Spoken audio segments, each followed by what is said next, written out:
Before we get started, let's talk about Pushkin Plus. Pushkin Plus is a subscription podcast program available on Apple Podcasts.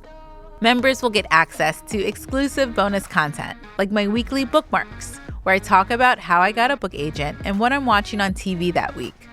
You'll get uninterrupted listening to many of your favorite podcasts, like Revisionist History, Cautionary Tales, and The Happiness Lab.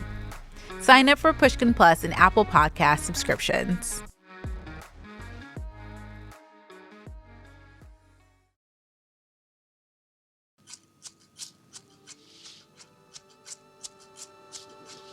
I think the hardest thing about writing a memoir in any form, any length, is stepping forward. It's just like the act of stepping forward. So I want you to understand that what you're doing is also an act of resistance. Jin Lee knows a lot about resistance. As a writer, professor, and advocate, she has spent her career pushing back against the patriarchy, racism in her community, and encouraging a new generation of readers to do the same. In her writing, Min reminds us not to let the choices we've made for ourselves to be our only story. In her activism, Min gives space to emerging writers, knowing that the path to creating work is filled with roadblocks, especially for women of color. Her career has given us a model to follow, where being your complete self is its own act of resistance.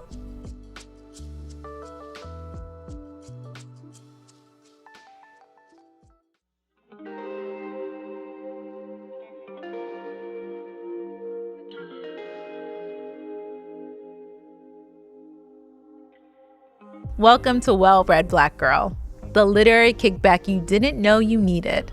I'm your host, Glory Edim. Each week, I'll speak with my favorite authors, makers, and thinkers about how they found their voice, honed their craft, navigated publishing, and showed up in the world. After the break, author Jin Lee and I will talk about her early career, how she advocates for young authors, and what she has learned about being an immigrant writer.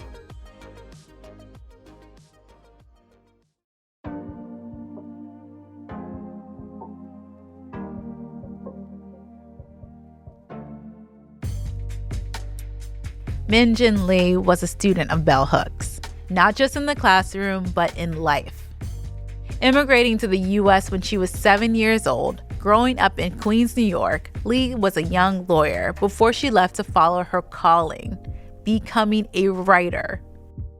In college, she learned from the one and only bell hooks that community and the power of her ethics define how she moves through the world. Like bell hooks, Jin Lee is encouraging young writers and mentoring emerging artists of color in an industry not built for them. In her acclaimed novels, Pachinko and Free Food for Millionaires, she speaks to the immigrant experience. In her upcoming memoir, she will open the door to her personal journey of self-discovery and how creating the world you wish to live in is within reach. I spoke to Min a few weeks before bell hooks' passing, so there won't be any mention of that in our conversation. But you can hear the joy, the sheer joy in Min's voice whenever she speaks of her teacher.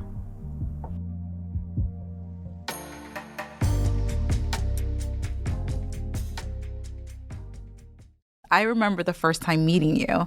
We were this is the library. No. This was actually at Book Expo.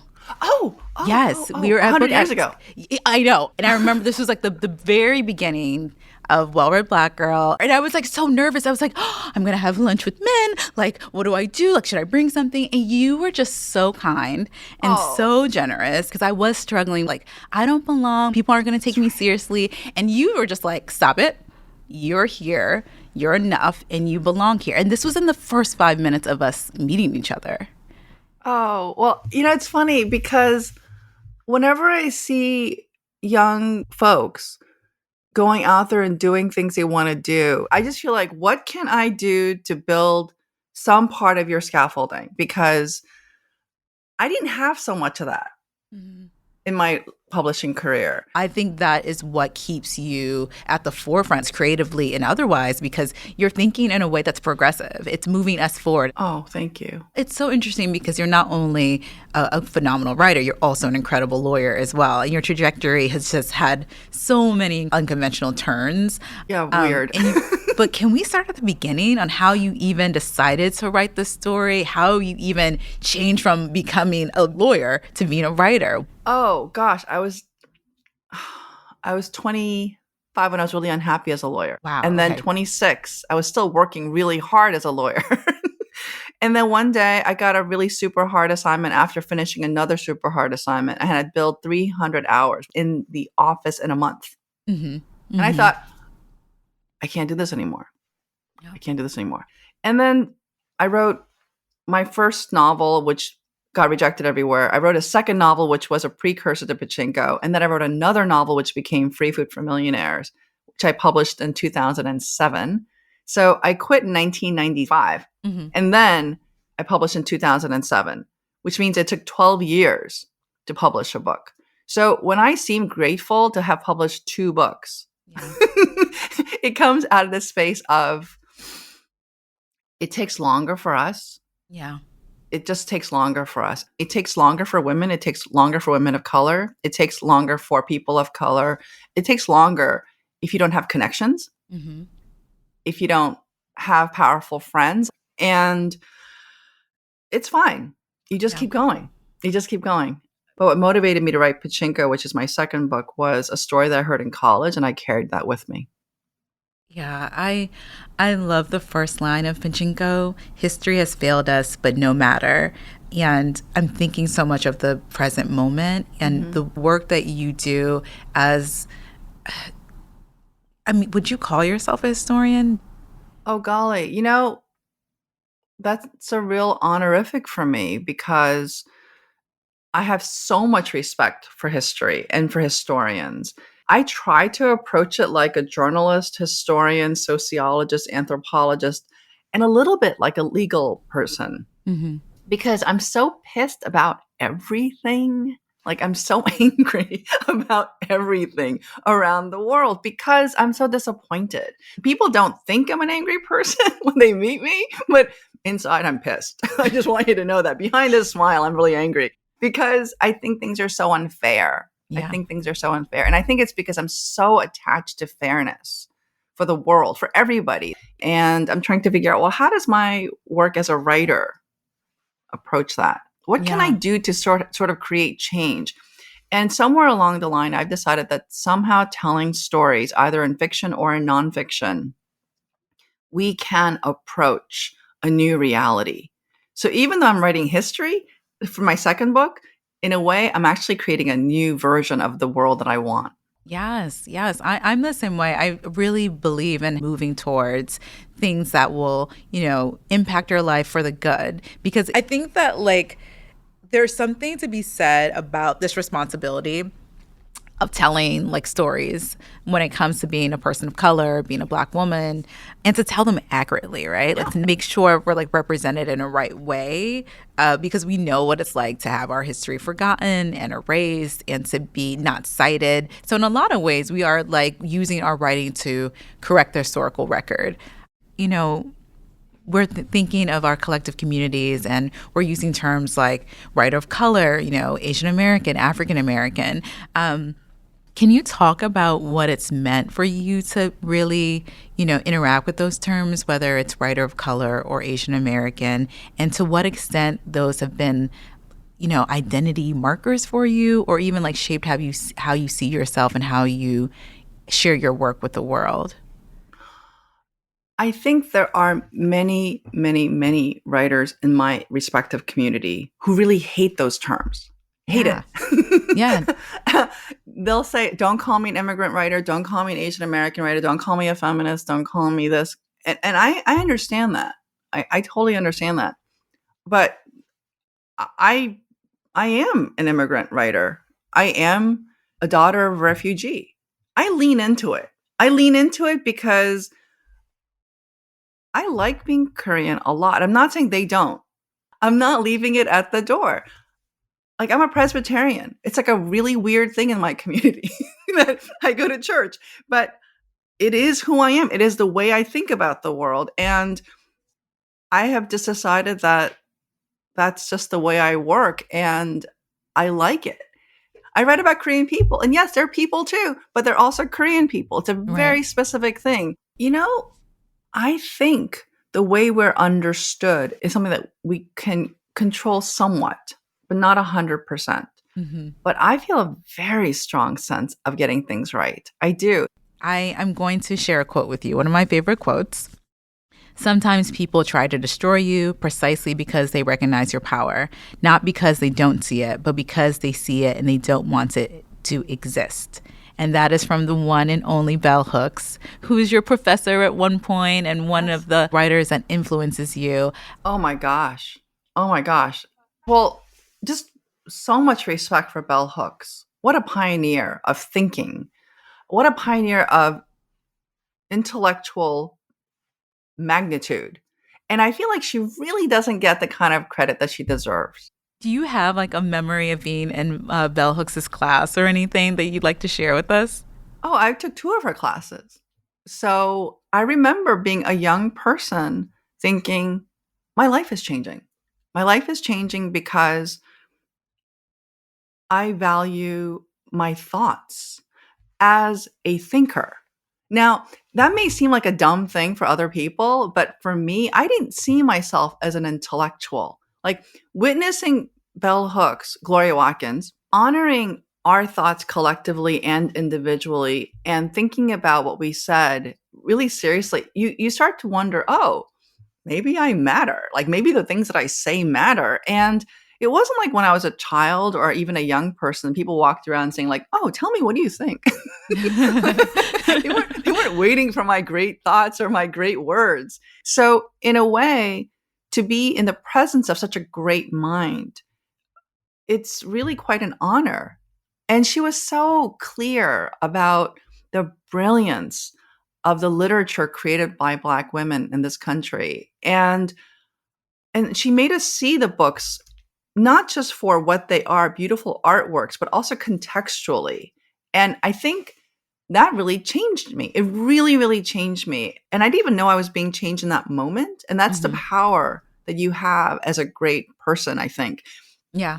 That was the same like reaction for me encountering Bell Hooks. It was just like immediate belonging. And Mhm. then she also allows you to question the things that you don't understand. She is like encouraging you to question your own position and your own power. And I don't think I had done that before encountering her work. Yeah. And the other person who really changed me, and I never had a chance to meet her, is Audre Lorde. I read her the same time. Yes. There's something to be said about reading something and being completely and instantly radicalized. Like you're just Mhm. like, my life is changing through reading this because I can see another way. And recalling those moments as first encountering Audre Lorde and Bell Hooks. As a teacher, how do you then share that information with your students? What a great question, Glory. What a great question. Instant radicalization, right? That scares people.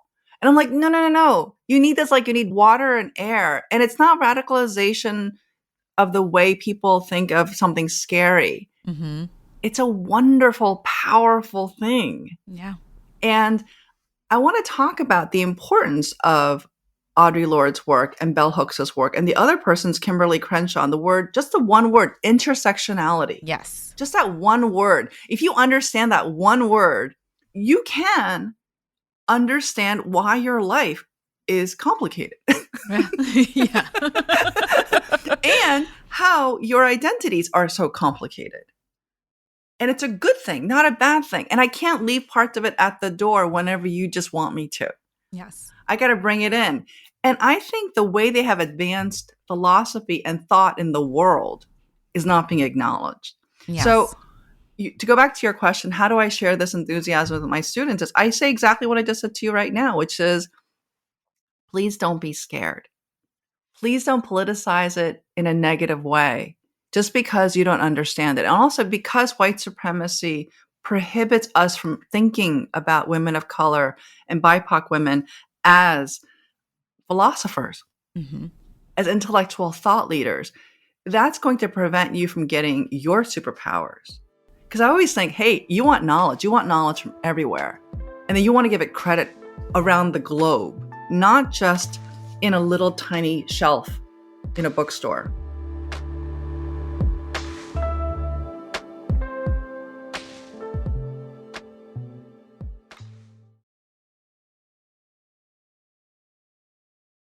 I'm Glory Edim, and this is Well-Read Black Girl. I'm speaking with Jin Lee. This conversation reminds me of a picture you shared on social media a while ago. It's this beautiful black and white photo of you reading on the D train in New York. There's graffiti all over the train, and like you look so chic. I'm like, she's 15 in this picture. She looks like a model, so amazing. But what would you tell like young 15-year-old men about the woman you've become, the experiences you've had? What would be the advice to her? Oh, I love that photograph. It was taken because Smithsonian Magazine did a feature on my high school, the Bronx High School of Science. And I was one of the kids that they profiled. And I didn't know about that photograph until much later. But in that photograph, and I mention this because I think that your listeners might understand, I'm wearing a thrift store coat. Like I paid $15 for that coat. And I was wearing my little Mickey Mouse pin because a friend of mine gave it to me. And I thought I looked so cool. And then years later, I read an essay by Bell Hooks about, it was like really like one of these like 700-word essays or something about how she had gone to a country in Africa and she had gone into a tiny hut and it was really spare and clean and beautifully swept. And she said it was like a monk's cell and there was so much beauty in it. And then she made this argument that being poor doesn't mean that you don't understand aesthetics or beauty. Mm. Right? So this is the thing that I wanted to say about that image and about being a young person is I didn't have much, but I felt good about myself. And I thought I could create beauty even from a thrift store. I thought that I could be cool with my little broken down knapsack, my $15 coat, because in my mind, I was powerful as a reader. I was reading a book in Spanish. Like, how cool am I? I was reading Borges in Spanish. And, it was a free book. It wasn't even my book. It was a book from school. And I'm wearing my dorky glasses. But in my little mind, in my kind of fantasy mind, I was creating me. And I thought, even though nobody knew, like, I thought that I could do it. And that's the thing I really want young people to keep. Oh, I love you, Min. I love you more. I do want to talk to you about your memoir. I know you're working on name recognition and the memoir of visibility and voice. And what is that experience for you right now, writing that and reflecting on your life? Are there moments that you're really honing in on? Is it something that feels edifying? I'm working on a memoir right now and it feels terrifying. So I'm very curious how this experience for you after writing these two incredible novels, what is it like to tell your own story? Oh, it's really scary. It's really scary, but I write a lot of essays and some people say they're really easy to write. They're so hard for me to write. They're hard for me to write because if you're really honest, you realize that you're going to walk out there naked. So when you look at the cellulite of your lives and you're thinking, well, are people going to judge me? And you're like, yeah, some people are going to judge you, but how else will they know you? And I think working on name recognition is all about how do we as BIPOC women feel about being known? Right? And I really wonder what you think about this, Glory. It's what it is, like you have to really like strip down to your core and you have to be, like you said, you have to be messy and you have to be unafraid of being vulnerable. Like it requires you to put your full self out there because when you share the story of messing up or failing or taking a risk, like that is what brings people closer. But I've been trying my hardest to really put it all out there in the memoir, like, because I've been thinking of it as a legacy piece too. Like, this is my family story. This is the story my son's going to read. And I guess like the messiest part of my story is definitely like, how I experienced my mom's depression and how that impacted my life and how I essentially turned to books as a sense of like healing and therapy, but that's very scary to talk about, but I also recognize how that can help so many people who have been in similar situations, or being like first generation, being the oldest daughter, like all these things, if I'm brave enough to share it, can really help other people. But it is a challenge for sure, man, because it's your life. What you're talking about right now is really an act of service. And I've thought about this a lot, because if you have a love ethic and you have a service ethic, and BIPOC women are essentially trained for service. That's true. However, if you took that idea and allegorized it in terms of our intellectual work as well, in honor and in service to our mothers and our grandmothers, our aunts, who didn't get this opportunity. Because why did we get this education? Why did we get people in our lives and our communities? How do we create a sense of service, of telling the truth about how difficult it was? Yeah. Because what does depression mean for BIPOC women's lives? Especially if you are working so hard. But telling that story, Glory, it's so important to recognize it's also a story of service plus love for your mom. Like, we keep thinking about posterity. It's like, oh, this is the record that we leave behind. Yes, that's true. But perhaps that is the record that you need to create in order for you to move ahead. You're going to make me cry. It's because it is so true. It feels like it's something that I want to not only acknowledge for my son and for my mother, but for myself too. Yes. To write down my complete journey and acknowledge it and move forward from it, tell a new story. So it has taken a lot of time and energy to really even get to that place of, okay, I can say this, and I can say this without being afraid. I have a question for you. Am I allowed to ask you a question? Oh, yeah, go ahead. How did your mom feel about you writing your book? Oh, man. It's been like in the beginning, because it's been like 3 years now, but in the beginning, she was very like, we were doing interviews and we were going back and forth. And as it's gotten longer, I think she's just like more skeptical. She's like, what are you writing? Why is this taking so long? Well, you just had a baby. Yeah, that too. But she's very supportive. But I think she is curious about like what the story fully will be. And she always reminds me, like, make sure you're telling it from your perspective. And it's brought us closer too. It definitely has brought us a lot closer. I love that. I think the hardest thing about writing a memoir in any form, any length, is stepping forward. It's just like the act of stepping forward. So I want you to understand that what you're doing is also an act of resistance. It is. Thank you, man. Thank you for just like encouragement and just like the clarity of your voice, because even having your friendship is also so valuable, and it gives me like this. I'm like, I can do it. I can do this, and I can't be afraid of it. And even when I am afraid, I'm going to do it anyway. I'm Jin Lee, and you're listening to Well Read Black Girl.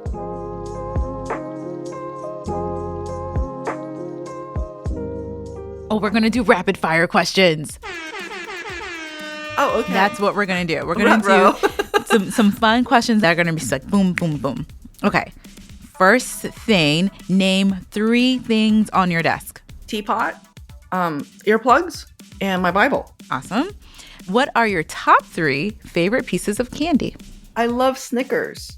Good one. I also like Mary Jane's. That's a very old school candy. And I also like Tootsie Rolls. Oh, yeah. That's another classic candy. I used to love the Tootsie Pops. Oh, delicious. Okay. What was the last movie you watched? Oh, Eternals. It's directed by Chloe Zhao. And I was so amazed that she made a Marvel movie, It was quite something. I have to see that. I love Marvel movies. Okay. Last one. Favorite birthday traditions? I buy myself a present.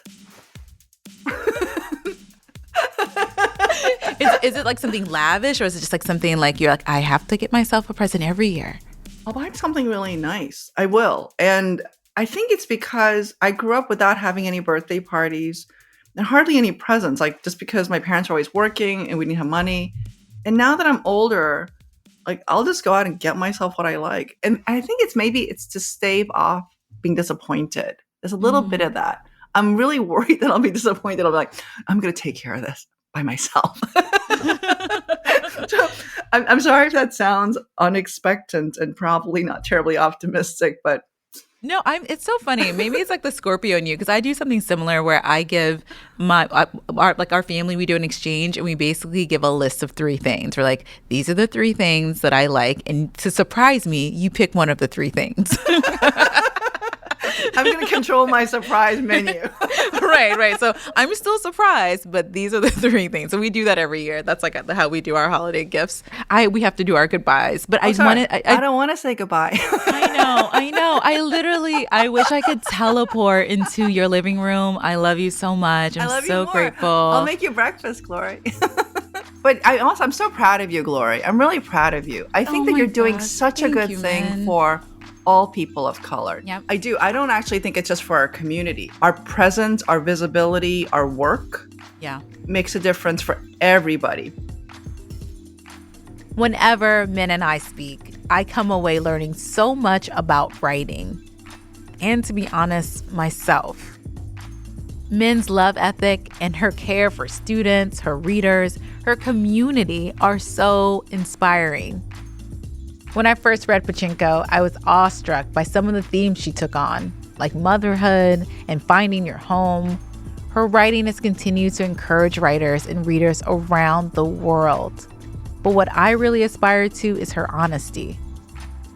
She wants us to get angry, fight the injustices in the world, and she supports us in our convictions. Her writing is her superpower, and we should all aspire to her strength. We'll be right back with one of our well-read Black Girl Book Club members.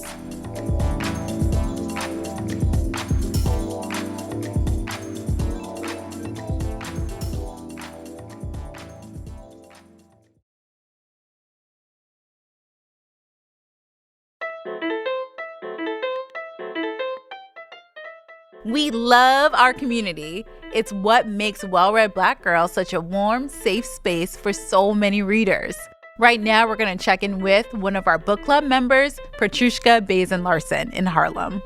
She's a woman of many talents. She's a member of the Well-Read Black Girl community, a professor at City University of New York, and a business coach. Most importantly, she is the co-founder of Sugar Hill Creamery, one of my favorite ice cream shops. Welcome, Petrushka. Hi, Glory. I'm so happy to be here. Thank you for having me.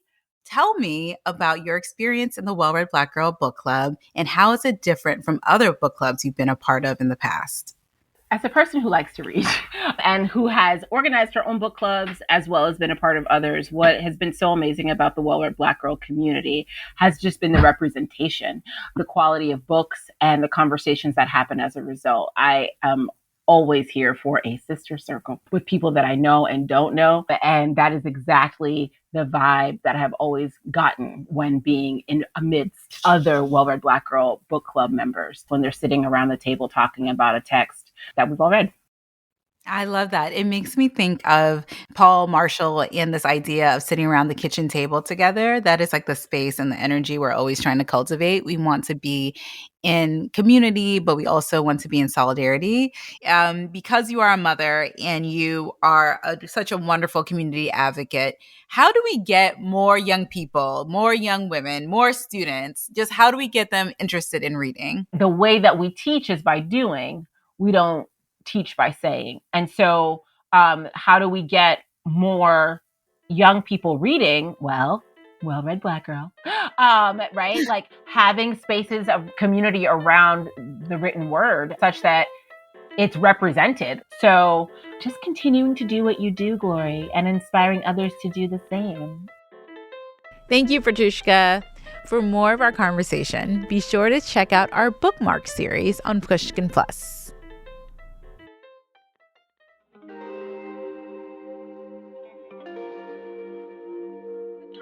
Thank you so much for joining me.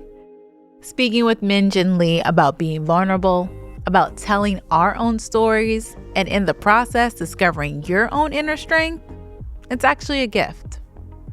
In the episodes ahead, I'll be speaking with Anita Hill, Jacqueline Woodson, and Gabrielle Union.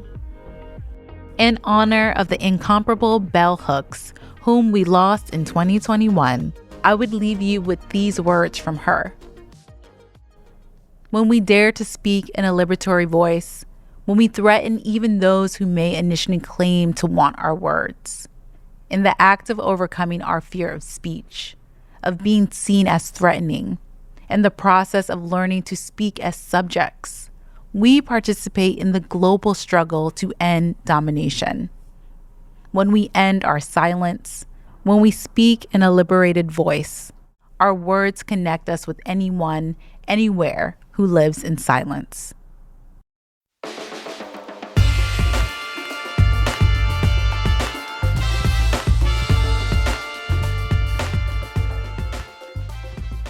Well Read Black Girl is a production of Pushkin Industries. It is written and hosted by me, Glory Edim, and produced by Cher Vincent and Brittany Brown. Our associate editor is Keishel Williams. Our engineer is Amanda K. Wang. And our showrunner is Sasha Matthias. Special thanks this week to Vicky Merrick. Our executive producers are Mia Lobel and Lital Molad. At Pushkin, thanks to Heather Fain, Carly Migliori, Julia Barton, John Schnars, and Jacob Weisberg.